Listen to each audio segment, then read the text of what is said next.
Today I'm going to be sharing 5 tips for you to create an easy colour combo. And stick around because I have a bonus tip for you today.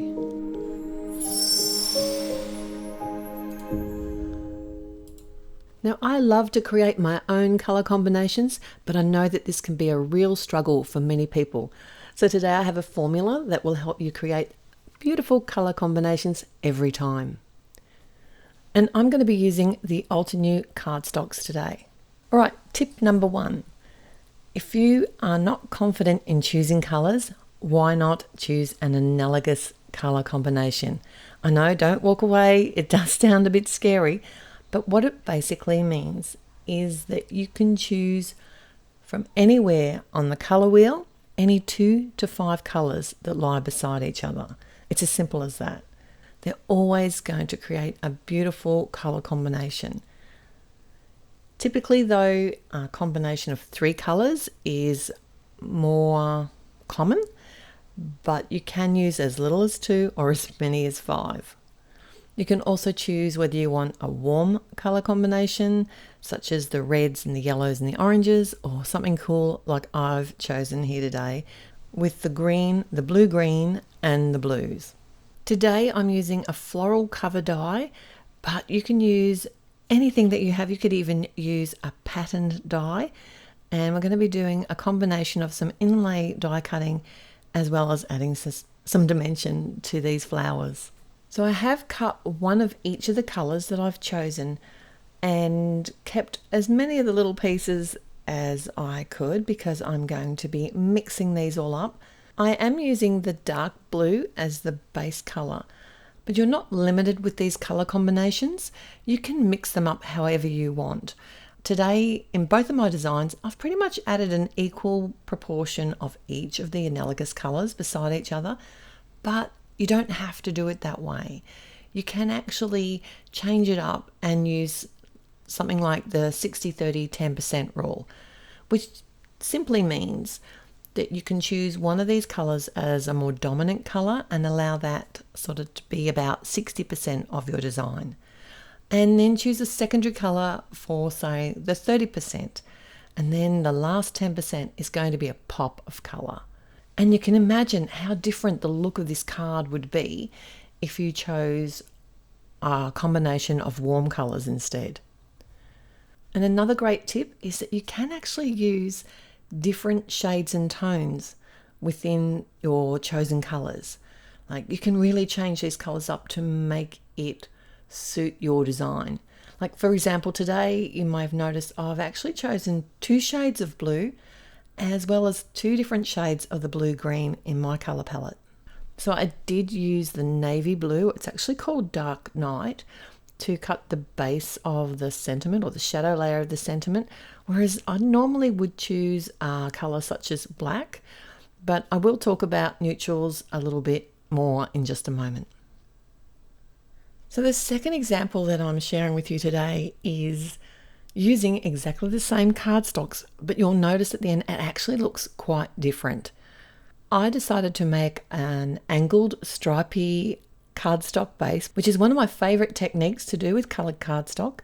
And again, I've used the A4 adhesive sheet, same as I did on the first card, but this time I've added it to a panel of cardstock.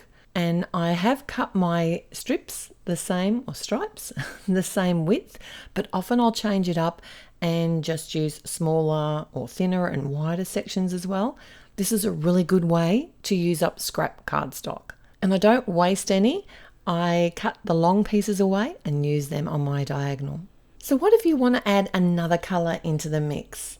Then take another look at your colour wheel, but this time look at the exact opposite colour of the main colour that you've used on your analogous colour scheme, and this is going to give you the complementary colour and one that's going to coordinate, not clash, with your design.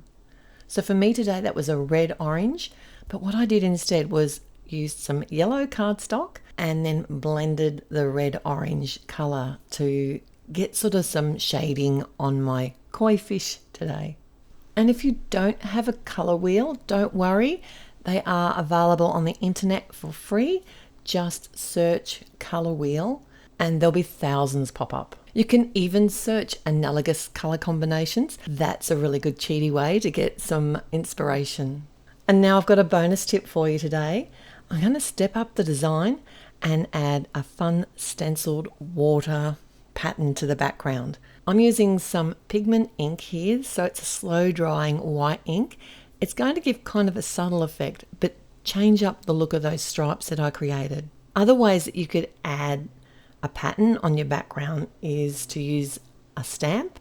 You could even add texture with an embossing folder. Now let's talk about neutrals. Neutrals are muted shades that appear to be without colour. You can't actually find them on the colour wheel, but they will complement all colours. And the four most common of these are black, white, brown and grey. But you can also add other shades that have an undertone of colour, such as beige, tan, ivory, cream. So you can use these in your designs confidently, knowing that they are not going to clash with your analogous colour schemes.